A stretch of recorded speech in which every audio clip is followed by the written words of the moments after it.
Hi everybody, I'm Paul Valle, and this is the Payoff pitch. With Orioles pitchers and catchers having already reported to spring training, there are still a number of questions surrounding the team, like who's going to be playing right field on opening day? Will Manny Machado be an Oriole to start the 2018 season and beyond?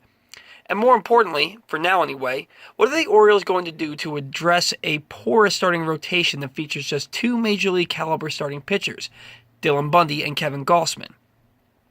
Well, the Orioles did take a step in the right direction on Thursday, inking former first-round pick Andrew Cashner to a 2-year, $16 million incentive-based deal. And should Cashner hit all of his incentives, he could earn as much as $41 million over 3 seasons. The signing stabilizes the Orioles rotation a little bit, but there's still a little bit more work to be done. And most Orioles fans know that. And there is still a certain amount of angst in the air because of that amongst the fan base. This edition of the Payoff Pitch is dedicated to answering some questions that the fans may have in an attempt to kind of cure a little bit of that angst and give them hope for the upcoming season. So without any hesitation, let's jump right into those questions. My first question comes from Zach Lawrence, who wants to know how long the Orioles are going to be tied to that Chris Davis contract. And for those of you who don't remember or don't know, Chris Davis signed a 7-year, $161 million contract with the Baltimore Orioles prior to the 2016 season. A deal that he earned after hitting 47 home runs or more in 2 of the 3 previous seasons. However, since signing that contract, Davis has hit .221 in 2016 and .215 in 2017 while striking out 414 times. Add to that the fact that his power numbers went down from 47 home runs in 2015 to 38 in 2016 to 26 in 2017, and he's definitely trending in the wrong direction. Now, Davis did miss over 30 games with a strained right oblique in 2017, so the power numbers are down, but still, .215 and 26 home runs from a guy who's making an average annual salary of $23 million a year, despite the fact that he has a lot of deferred money, is really not what the Orioles paid for. Now, hopefully, moving forward, Davis can kind of get back to the player he was prior to 2016. He can get back to that 40 home run power, that 100 RBI power and production, and make the Orioles not regret this signing. However, Zach, to answer your question, the Orioles are strapped to this contract for as long as Davis is here. He's going to see the end of that contract in the Baltimore Orioles uniform unless they do something miraculous and find somebody to take on that contract, which I think is pretty impossible. Zach's next question is, when are Peter Angelos and company going to finally start spending money on some starting pitching?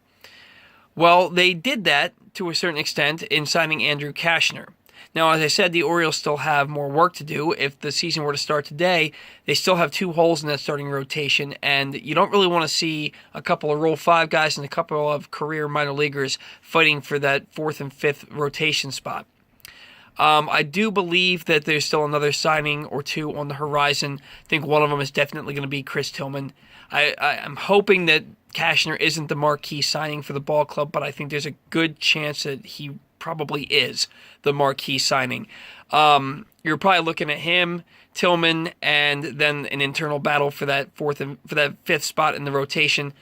Although, from what I hear, Tillman does have a few contract offers in his pocket, and none of them are from the Orioles. However, he's looking for a 1-year pillow contract to reestablish himself and re-enter the market next offseason, and I think that he really would rather do it with a team that he's comfortable with, the Baltimore Orioles, rather than have to have the added pressure of performing at a high level while trying to reestablish himself on another team. They spent on Cashner, Zach, and they're probably going to still spend a little bit more. They have a little bit of money still left to spend, so there's more starting pitching coming, I have to believe. And then Zach's final question is, it seems pretty doom and gloom for the team after 2018. What is the direction of the ball club moving forward? And what Zach is alluding to is the fact that Manny Machado is all but gone. They need to extend scope before he hits the free agent market after 2019. And then they have other expiring contracts like Adam Jones, Zach Britton, Brad Brock, Buck Showalter, and Dan Duquette are all on the final years of their contracts with the ball club in 2018. I do not expect Duquette to be back. I think that he wants to be gone. I think he's wanted to be gone for a while. I think he's been handcuffed by ownership and hasn't really been able to run the team the way that he would see fit. I do think that the Orioles extend Buck. I think that he's going to manage this team for the foreseeable future. And I think ultimately they end up getting a deal done with Adam Jones because he's the face of the franchise and has been for 10 years. He's that clubhouse leader. They're not going to let him go. But in addition to that, they have a lot of young players that are coming up the pike, Zach, who are going to help this ball club. They already have Trey Mancini, who finished third in Rookie of the Year voting last year. He's only going to get better. You have Austin Hayes, who was a finalist for the Minor League Player of the Year award last season. You have DJ Stewart. You have Cedric Mullins in the outfield in the minor league system. And on the pitching side, you have Keegan Aiken, Hunter Harvey, Cody Sedlock. And then there's an Australian pitcher by the name of Austin Wells who has impeccable control. Doesn't have a lot of velocity, but can really paint quarters and hit his spots, who could be coming up through the system quickly also. So I don't think that the Orioles are as doom and gloom after 2018 as you do, Zach, but it still remains to be determined. So TBD until then. My next question is from Josh Murr, who wants to know the long-term implications of a stagnant offseason for the Orioles. Luckily for the Orioles, Josh, everybody's had a stagnant offseason. Only a few teams had done anything prior to this Cashner deal by the Orioles. You still have big names out there like Eric Hosmer, J.D. Martinez, Jake Arrieta, Alex Cobb, Lance Lynn. All those guys are big names who are still out there looking for jobs to this point. Long-term implications if the Orioles don't extend Jones, Showalter, Scope, Gossman, Britton, they're not going to have a very good ball club. Like I said, they do have some good players coming up through the minor league system, but some guys who still need a little bit of seasoning and probably aren't ready to help the ball club just yet. So, and if you're losing a lot of leadership, you're definitely going to lose Manny. There's a chance you're going to lose Scope because I don't think the Orioles are valuing him or realizing how much money a player like him is going to command. The long term for the Orioles could be bad if they don't start making some moves. The Andrew Cashner signing is a good step, but it's just a step. They need to keep moving forward. They need to keep getting things done through the front office. So yeah, long-term implications right now, they might not be good, but a lot can change between now and the end of the season. So again, in that we're kind of in a wait-and-see mode also. The next question comes from Chad DeMarzo, who wants to know when Peter Angelos is either going to A, sell the team, or B, die. Now, a little bit morbid on the second part of that question, Chad. Before I answer it, I do want to let everybody know that we here at the Payoff Pitch and at UtahStreetReport.com and any other website or blog or podcast I'm affiliated with, we do not wish ill will on anybody, and that includes Peter Angelos. However, I do understand why Chad would ask that question because A, Peter Angelos is 89 years old this coming July. He's no spring chicken. And B, Chad wants ownership in somebody else's hands. But unfortunately, Chad, I think that you're going to be disappointed with the results of either scenario. Say Peter Angelos sells the team.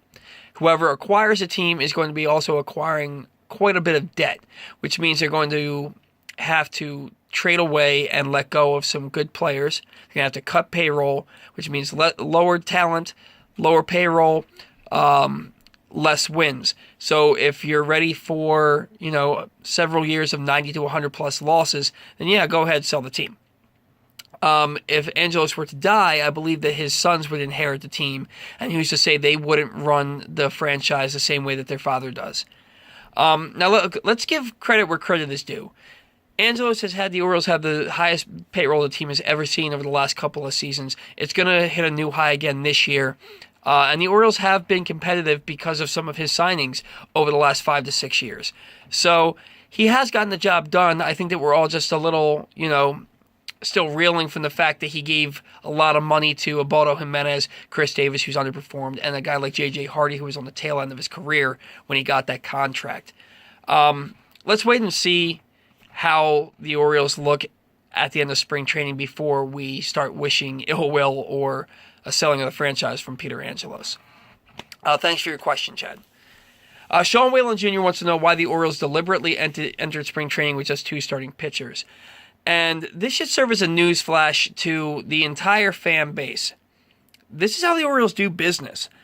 If you recall, they missed the playoffs in 2013. They missed the playoffs in 2015. They didn't sign anybody till the following spring trainings. Ubaldo Jimenez, Nelson Cruz, Giovanni Gallardo.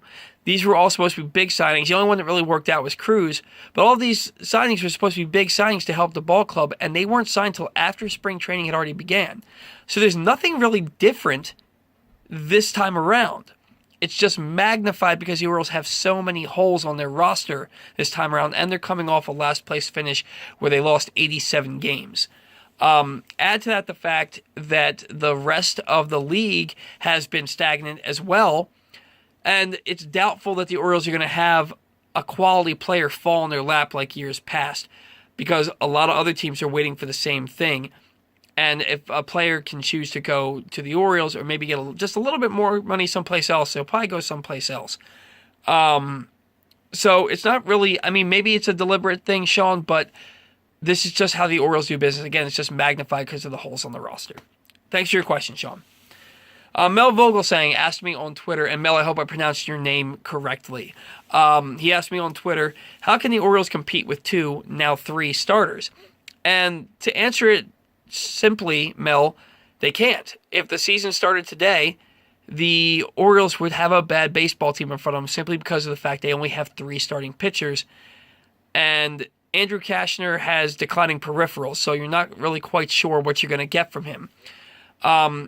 The thing that kind of scares me off about Cashner is his numbers are eerily similar to those of Giovanni Gallardo in the season before he signed with the Orioles.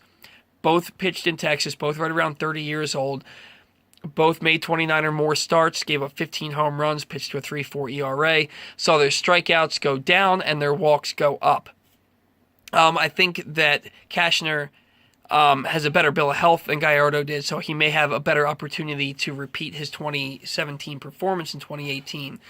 But it makes me weary. And if Cashner's the only signing the Orioles make, they're in for a long season.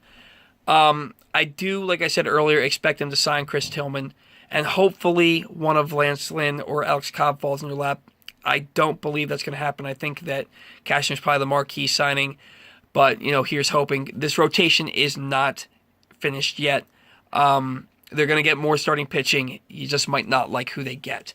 But no, they don't intend to compete with what they have right now. They'll sign somebody else, maybe 2 more guys. And then Mel's last question, he wants to know if Manny will be traded. When Manny was put on the trading block, or at least when the Orioles said they were listening to offers for Manny at the winter meetings, I knew that he wouldn't be traded this offseason, simply because of the fact that the Orioles were going to ask for too much in return.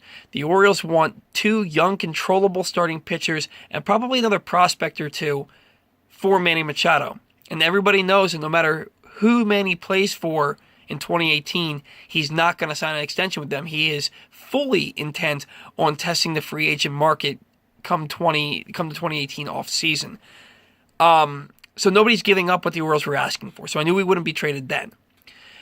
I fully expect Manny to have a monster MVP type season in 2018 because he's looking for that $300 to $400 million contract to set him up for life after this coming season.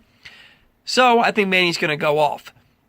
I think that if the Orioles are in contention, if they're playing well, and Manny's putting up good numbers, they'll keep him and try and make a deep playoff run with him, and then eventually just let him go in the offseason for the 2 compensation picks.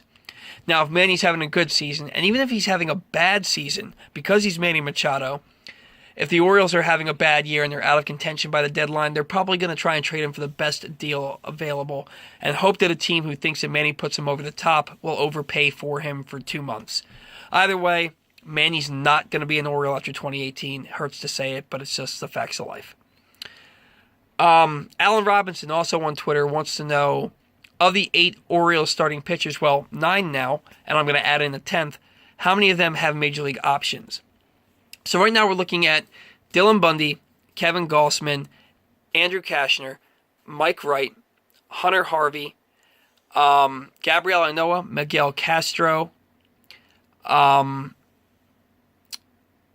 Nestor Cortez Jr., and also Jose Mesa Jr., the last two Rule 5 picks. And then you're also probably looking at Alec Asher, who could be thrown into the competition just because he made some starts for the Orioles last year and he made some starts for the Phillies the year before. Bundy and Wright, they do not have minor league options left. Bundy's contract stated that he had to be on the Major League roster by 2016. That did away with his options. Mike Wright, the Orioles have used all of his options. I believe that Gausman and Cashner each have an option remaining. However, because they both have 5+ years of Major League service time, they can't be optioned without their consent. And let's be honest, the Orioles aren't going to option any of the three of Bundy, Gausman, or Cashner anyway. None of those guys are getting optioned anyway. Then you're moving on to Nestor Cortez Jr. and Jose Mesa Jr. Those guys are Rule 5 picks. And even though they're young guys who do have minor league options, technically, they don't have them with the Orioles. The Orioles, because they're 4 or 5 picks, cannot send those guys down to the minor leagues without first offering them back to the New York Yankees, who would take them back in a heartbeat. And then the other guys, Asher, Castro, Ynoa, and Hunter Harvey, they all have minor league options. I do not expect Hunter Harvey to have any shot at cracking this rotation out of spring training, maybe later in the summer, but definitely not out of spring training. He's going to go back down to the minors, no matter how well he performs. So, thanks for the question, Al. That's a good one. And then my last two questions, they come from Jared Eberline, who's asking, from all the way up in Massachusetts, though he is from Baltimore originally. Jared's first question is there anybody in the system that nobody's talking about that could have a breakout year and help the Orioles contribute to the big league ball club? And the one guy that comes to mind for me is 2015 first-round pick DJ Stewart. DJ Stewart was a decent power guy and a very high OBP guy coming out of college, and the Orioles drafted him in the first round. His minor league career got off to a slow start, but he really came on for Double-A Bowie in 2017, hitting .276 with a .378 on-base percentage, 21 home runs, and 20 stolen bases. He's a left-handed hitting corner outfielder. The Orioles are in the market for a left-handed hitting corner outfielder. Now, unless he absolutely goes bonkers in spring training, he does have an invite to the Major League camp. I don't expect DJ Stewart to break camp with the ball club for opening day. However, if he has a good spring, gets off to a hot start in the minors, I wouldn't be surprised to see him get called up later in the year, maybe a September call-up at the latest, if he gets called up at all. At the earliest, if he's really playing well and the Orioles are playing poorly, he could get called up, maybe June or July. But that's the only guy that nobody's really talking a lot about, even though he is a first-round pick, and he does get talked about some. And then Jared's last and final question, have divisional moves rendered the Orioles' playoff chances hopeless? Well, Jared, it doesn't look good if you look at what's standing in front of the Orioles. The Yankees were a game away from going to the World Series in 2017, and all they did was go out and add the National League MVP, Giancarlo Stanton, and his 59 home runs. Adding him to a lineup that already has Aaron Judge, DJ Gregorius, and Gary Sanchez, amongst others. They have a solid rotation. They have a solid bullpen, especially that back end with Daniel Robertson, Dylan Betances, and Aroldis Chapman. Yankees may be the class of the division. The Red Sox, they have really only signed their own players back, but they still have arguably the best rotation in the AL East, if not the American League.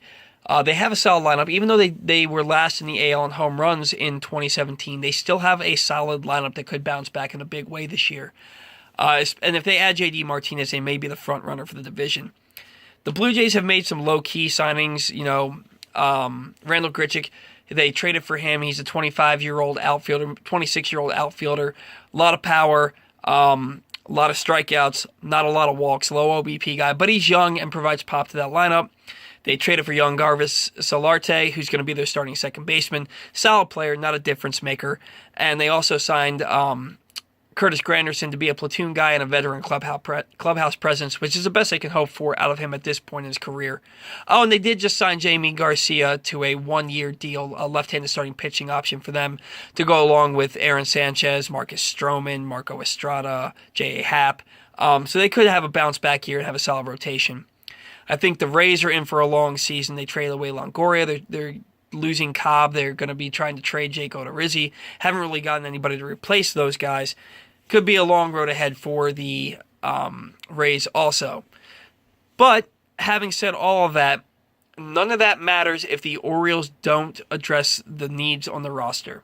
If the Orioles don't get more starting pitching, if they don't get a legitimate left-handed hitting outfielder, and if they don't, get another left-handed pitcher for that bullpen, it could be a long season for the Orioles. Now, if they go out and they make another good signing or two for the rotation, they go out and get a left-handed hitting outfielder and get somebody like a Kevin Segras to replace Zach Britton while he's out for the first 2 months, the Orioles could be in contention because they have a solid lineup, they have a solid defense, and they have a solid bullpen.